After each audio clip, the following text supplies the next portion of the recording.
Perkenalkan, saya Anik Nurjati, guru Bahasa Indonesia, mengajar di SMK Negeri 1 Kabupaten Sorong, mahasiswa PPG dalam jabatan tahun 2022 LPTK Universitas Muhammadiyah Surakarta. Berikut adalah video pembelajaran saya untuk tugas UKIM tahun 2022. Selamat menyaksikan.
Kita mulai, berhubung ini masih pagi, masih fresh ya. Oke, guru mau cek dulu, aman, seragam rapi, semuanya rapi, kalian cantik sekali dan tampan sekali, luar biasa. Ya, oke. Kita ice breaking dulu ya, biar lebih semangat ya. Oke. Kalau guru bilang selamat pagi, tepuk 1 kali. Guru bilang selamat siang, tepuk 2 kali. Guru bilang selamat malam, tepuk setengah. Oke? Iya, bisa? Ya. Selamat pagi, selamat siang, selamat malam, selamat siang, selamat pagi, selamat siang, selamat malam. Masih ada bunyi. Ulang sekali lagi. Selamat pagi, selamat siang, selamat pagi, selamat malam.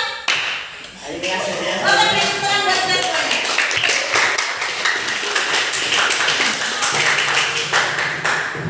Ya, bahas tentang masih lanjutan yang minggu lalu ya. Oke, kira-kira masih ada yang ingat nggak pertemuan minggu lalu kita membahas tentang materi apa?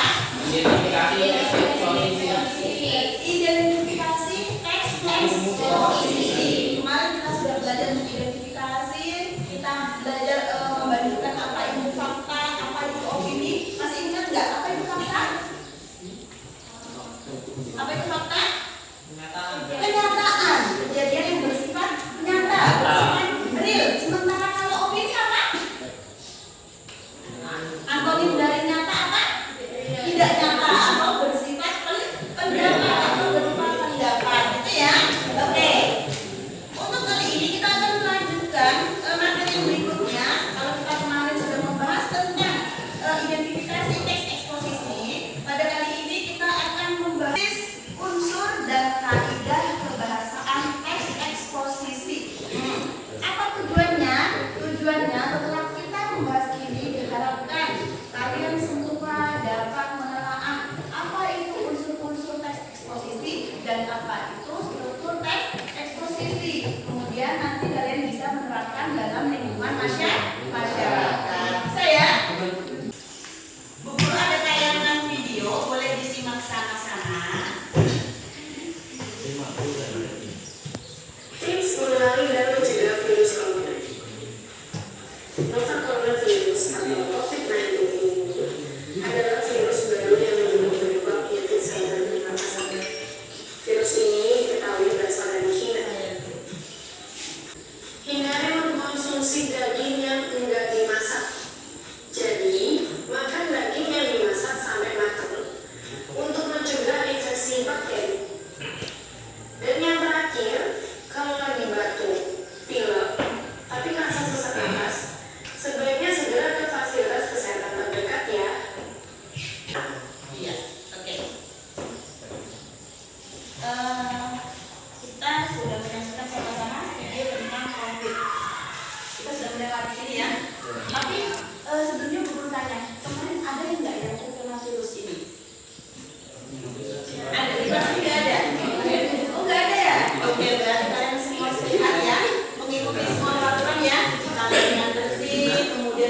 hand sanitizer, kemudian pakai masker. Oke. Kita kembali ke materi tentang teks eksposisi. Dari video yang sudah kalian kita sama perhatikan tadi, ada bagian pembukanya? Ada tidak? Ada. Kemudian bagian isinya ada? Tentang tata caranya, ya kan? Nah, kemudian bagian bentuknya ada tidak? Ada. Jika sakit, jika ada gejalanya, segera info ke pihak kesehatan bagian penutup. Oke, ya. Untuk lebih jelasnya, mari kita mulai pelajari sama-sama apa itu struktur dan teks eksposisi. Ya, nih. Ternyata dalam struktur teks eksposisi itu terbagi menjadi 3.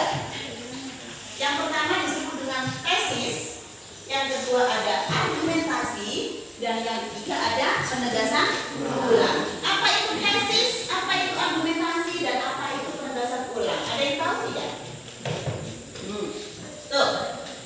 Ternyata tesis itu adalah bagian pendapat atau opini yang menjadi pokok. Nih, yang menjadi pokok pembicaraan dalam suatu teks. Di mana kita bisa menemukan tesisnya? Ada di bagian paragraf pembuka atau bagian paragraf pertama. Yaitu tesis itu adalah bagian berisi pendapat yang menjadi pokok sebelum masuk ke dalam inti. Nah, gitu. Sementara argumentasi adalah merupakan dari isi. Ini yang menjadi bagian penting dari sebuah eksposisi. Isi yang disebut dengan argumen. Argumen pendapat tetapi yang bersifat real, bersifat nyata, bisa dibuktikan kebenarannya, itu disebut argumentasi. Argumentasi menjelaskan pokok permasalahan yang dibicarakan dalam suatu teks eksposisi. Ya. Jadi itu tesis, argumentasi, dan penegasan ulang. Kemudian setelah kita mempelajari struktur, kita lanjut dengan apa itu sebuah kebahasaan teks eksposisi. Nih, kebahasaan yang pertama ada yang dimaksud dengan istilah. Kalau berhubungan dengan istilah, berarti kita harus punya apa?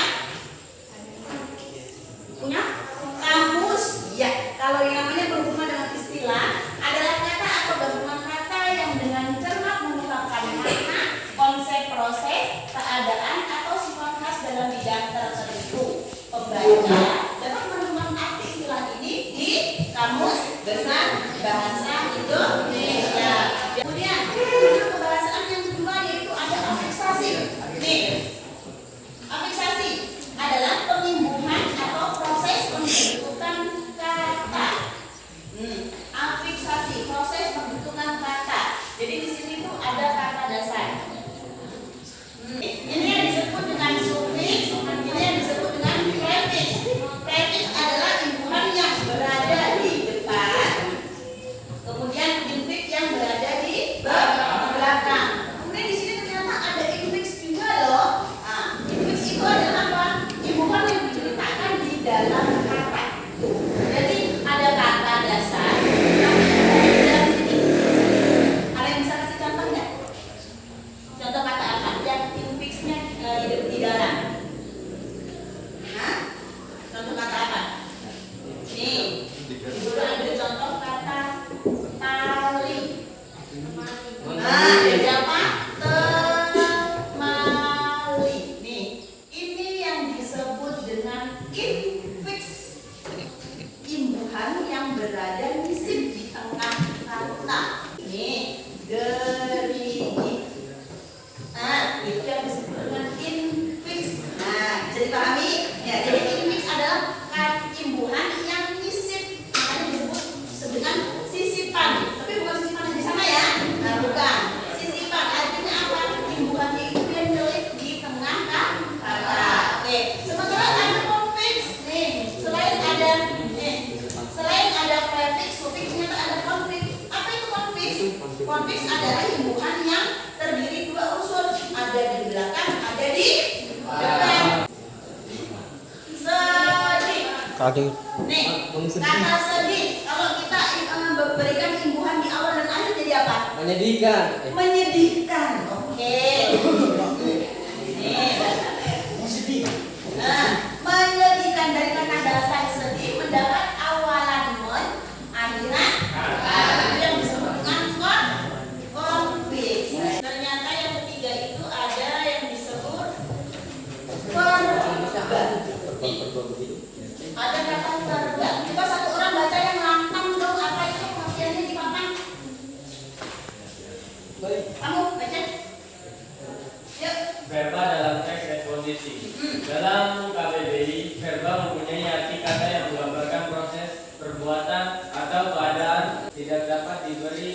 imbuhan yang bermakna paling. Oke, untuk membuktikannya kita bisa siap. Yuk, nih, verba. Verba bisa disebut juga dengan kata kerja. Di sini verba terbagi menjadi dua, ada verba dasar dan verba turunan. Ya ini tadi makan ini disebut sebagai verba dasar. Kemudian setelah mendapat imbuhan me dan di, ternyata ini dia yang disebut turunan. Ini emaknya, ini anaknya. Nah itu dimaksud. Jadi ini yang disebut kata dasar. Setelah mendapatkan imbuhan dia berubah kan? Nah ini yang disebut dengan verba turunan. Kita buktikan sesuai dengan ciri-cirinya. Tuh, dalam kalimat verba berfungsi sebagai predikat. Contoh, Ani makan roti. Ani berperan sebagai apa? Hah? Ani berperan sebagai subjek. Makan sebagai predikat. Roti sebagai objek. Benar atau tidak sesuai cirinya? Ya kan? Verba berperan sebagai predikat ini. Yang dilakukan. Tuh. Kemudian lanjut yang kedua, verba mengandung makna dasar perbuatan aksi, proses atau perbuatan. Ya ini yang dilakukan Ani adalah makan. Kemudian yang ketiga, verba khususnya yang bermakna keadaan tidak bisa diberi imbuhan yang bermakna paling.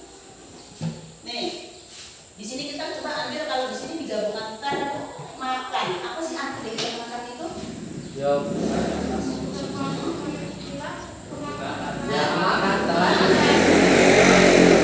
Nasi termakan oleh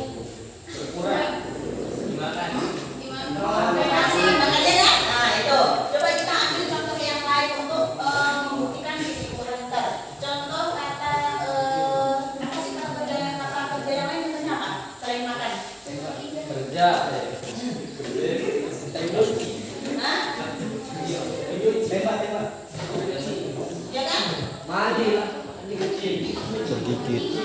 Cuci. Oke. Kalau seandainya kita bukan kata paling, bisa enggak?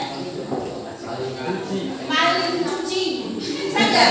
Bisa ya? Itu yang dimaksud ini. Nih, verba khusus ini bermakna keadaan tidak dapat diberi imbuhan yang bermakna paling. Contohnya ini, kalau ini kita bukan benar cuci. Paling itu kan artinya apa? Berarti kan paling itu lebih sangat gitu kan? Nah, berarti paling ini lebih cocok kita masukkan ke dalam kata sifatnya kan paling cantik, paling tampan, berarti udah cantik tambah paling tampan jadi 200% gitu kan? Nah, jadi itu yang dimaksud ini. Dia untuk kata kerja tidak bisa digabungkan dengan yang menunggu kata paling ini yang berarti gitu. Bisa ya? Oke, paham sampai di sini? Nah, ya sebutkan ulang. Tadi untuk strukturnya ada apa saja? Tesis, apa lagi? Argumentasi, penegasan ulang. Kemudian untuk pembahasannya ada apa saja? Ayo, ada apa? Istilah. Kemudian afiksasi, kemudian verba. Ya, oke. Paham sampai di sini ya? Oke, ya kita tahan. Ya, kelompok sudah terbentuk. Guru akan membagikan lembar LKPD. Ya, ini untuk bagian pohon tambah. Kemudian ini untuk bagian Paham yang presentasi?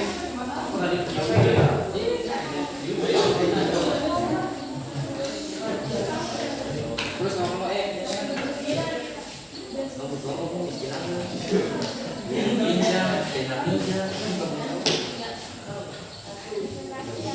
oke, sudah? Ya. Di situ ada LKPD, guru sudah bagi satu-satu ya. Nah, ada yang mendapatkan tentang judulnya pohon apa sih? Pohon sumbang penyebab macet. Kemudian ada juga pengelolaan kekayaan budaya dan yang ketiga adalah menjaga kebersihan lingkungan sekolah. Nah, itu. Silakan diamati dulu LKPD-nya, kemudian apa yang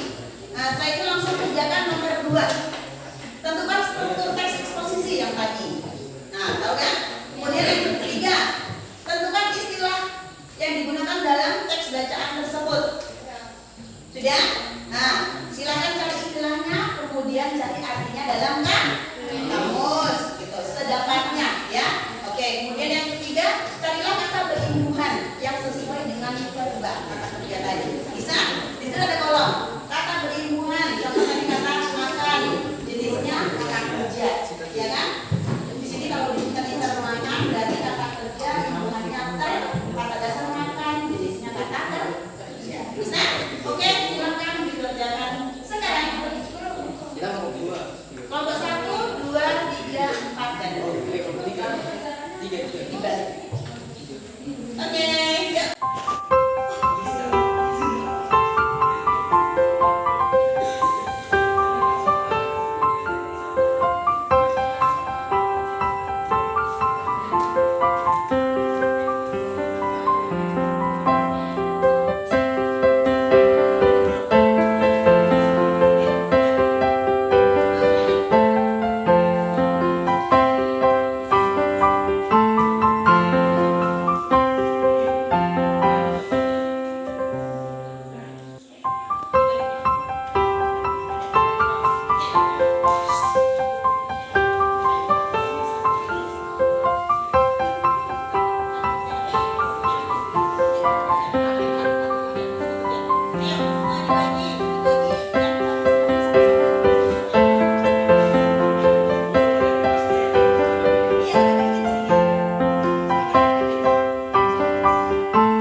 wabarakatuh.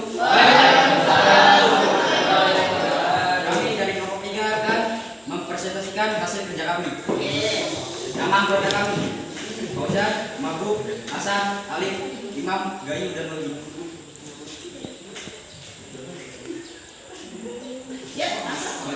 Pohon tunggang penyebab macet. Derasnya hujan disertai angin kencang membuat banyak pohon tumbang. Pohon tunggang itu kerap kali menghalangi jalan raya sehingga menimbulkan kemacetan. Pada Rabu 12 Maret, hujan deras dan angin kencang telah menumbangkan sebuah pohon di depan sekolah Al-Azhar. Pohon besar tersebut tepatnya telah menutup jalur bus Trans Jakarta yang menuju Sisinga, Manggaraja, Kebayoran Baru, Jakarta Selatan. Untungnya tidak ada korban jiwa atas kejadian ini. Namun bus Trans Jakarta dari arah CSW menuju Bundaran Senayan terpaksa melewati jalan umum. Ironisnya, Dinas Pertamanan yang bertanggung jawab atas pohon tumbang tersebut belum kunjung tiba setelah waktu yang cukup lama. Pohon tumbang itu menghalangi jalan raya sehingga jalan ramai oleh kendaraan-kendaraan yang saling berebut jalur dan menyebabkan kemacetan. Struktur teks tersebut: struktur 1. Tesis paragraf ke-1, argumentasi paragraf ke-2, penegasan ulang paragraf ke-3. Istilah ironis. Ironis adalah artinya kenyataan. Korban artinya adalah orang yang menjadi menderita. Tumbang untuk kata beribuan, menyebabkan jenisnya adalah verba. Ribuan menkan, kata dasarnya adalah sebab, jenisnya adalah nomina. Kemacetan, jenisnya nomina, ribuannya ke A, kata dasarnya macet, jenisnya verba. Menumbangkan, jenisnya adalah verba. Ribuan adalah ban dan kan, kata dasarnya adalah tumbang, jenisnya adalah verba. Untungnya, jenisnya adalah nomina, ribuannya N dan Y, kata dasarnya untung, jenisnya verba. Melewati, jenisnya adalah verba, ribuannya me dan I, kata dasarnya lewat, jenisnya adalah verba. Oke. Sekian dari kelompok 3. Kurang dan lebihnya mohon dimaafkan. Wassalamualaikum warahmatullahi wabarakatuh. Beri tepuk tangan yang keras. Kira-kira ada kesulitan tidak dari menjawab tadi? Mencari istilah ada kesulitan di kamus? Sulit. Hah? Sulit. Sulit. Kamusnya aneh, Bu. Kamusnya aneh. Berarti tidak tepat mungkin mengetiknya. Nah, untuk kata beribuannya bisa menentukan verba dan nominanya? Bisa. Bisa. Aman ya? Oke, berikut kelompok. Silakan. Siapa yang mau mewakili? Boleh. Yuk. Ya, makasih Kak. Bukan kelompok. Assalamualaikum warahmatullahi wabarakatuh. Waalaikumsalam warahmatullahi wabarakatuh. Kami dari kelompok 4. Sebelum masuk ke materi, perkenalkan nama saya Nadira. Anggota saya ada Christina, Bua, dan Debbie. Sekarang kita masuk di materi. Menjaga kebersihan lingkungan sekolah. Kebersihan sekolah adalah salah satu dari beberapa faktor penting untuk menciptakan kenyamanan di lingkungan sekolah dan sekitarnya. Setiap sekolah selalu mengajarkan siswa-siswi agar menjaga kebersihan. Tak jarang banyak dilakukan lomba kebersihan sekolah untuk menarik minat siswa-siswi agar peduli terhadap kebersihan. Beberapa cara bisa dilakukan menjaga kebersihan lingkungan seperti membuang sampah, menghapus papan tulis, dan menyapu ruang kelas. Di kelas biasanya dilakukan pembagian piket per hari untuk menjaga kebersihan. Untuk itu, petugas piket biasanya akan bertugas menyapu, menghapus papan tulis, dan mempersiapkan tulis guru. Di hari Jumat, semua anggota kelas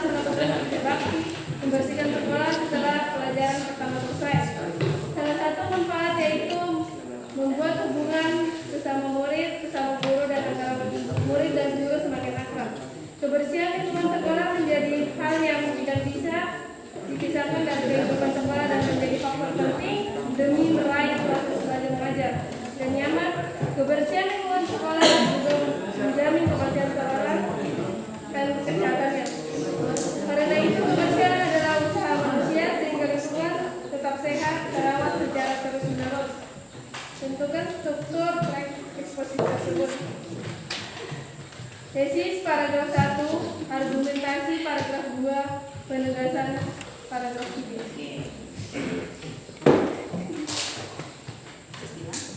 Istilah sampah yang artinya barang atau benda yang dibuang karena tidak terpakai lagi. Kedua, minat, arti kecenderungan hati yang tinggi terhadap suatu keinginan. Tiga, lingkungan, arti daerah atau kawasan dan sebagainya yang termasuk di dalamnya. Kata berimbuhan, bersih, jenisnya, nominal, imbuhannya, ke dan an, kata dasar bersih, jenisnya verbal. Kenyamanan, jenisnya nominal, imbuhannya ke dan an, kata dasarnya nyaman, jenisnya verbal. Mempersiapkan, jenisnya verbal, imbuhannya me dan an, kata dasar siap, jenis verbal.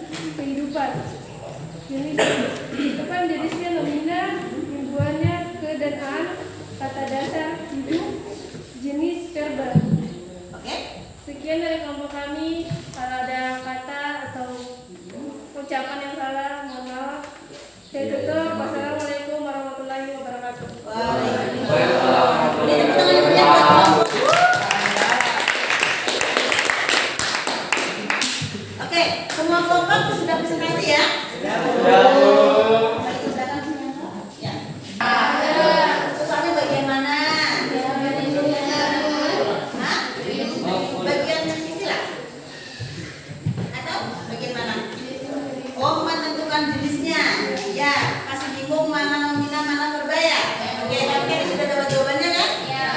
Yang tidak bisa digabungkan dengan kata tidak, berarti ya no. Oke, selesai ya? Akhirnya masalah terselesaikan. Yuk, silakan tugasnya dikumpul guru nilai. Ya, kelompok. Kumpul. Ya, kumpul. Kak,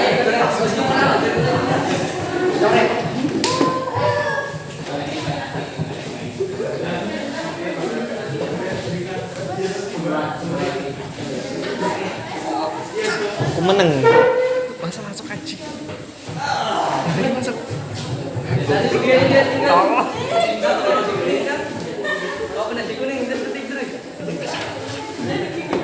Hasan.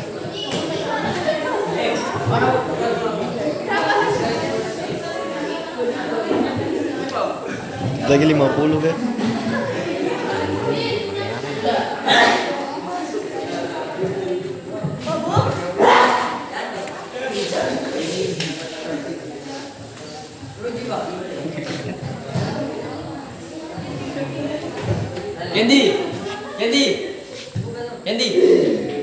Kendi sombong kan? Oke. Ya, nilainya memenuhi di atas kriteria ya. Oke. Untuk kelompok 1, untuk kelompok 2,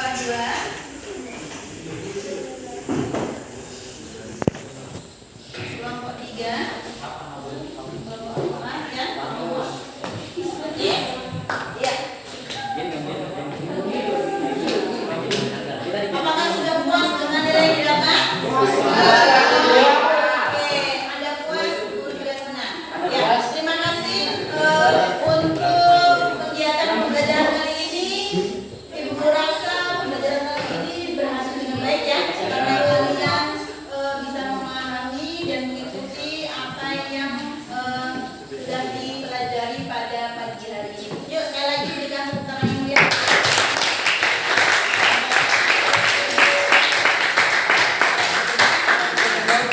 Sebelum kita tutup materi pada hari ini, kira-kira kesimpulan apa sih yang bisa didapat, Fauzan? Fauzan, kira-kira apa kesimpulan yang bisa kamu dapat pada pembelajaran pagi ini, Fauzan? Kita bisa mengetahui jenis-jenis teks eksposisi dan Kemudian, kata-kata juga struktur teks eksposisi, kemudian selain struktur apa lagi?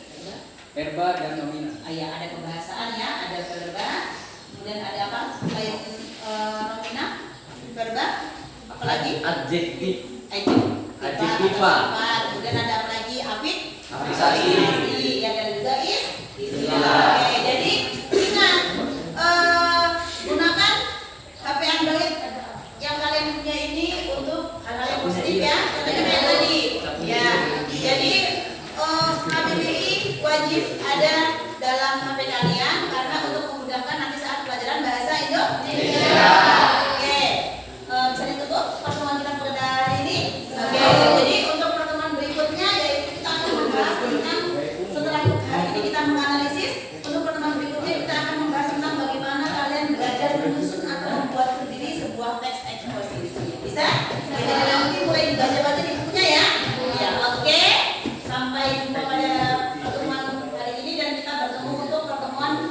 minggu depan. Yuk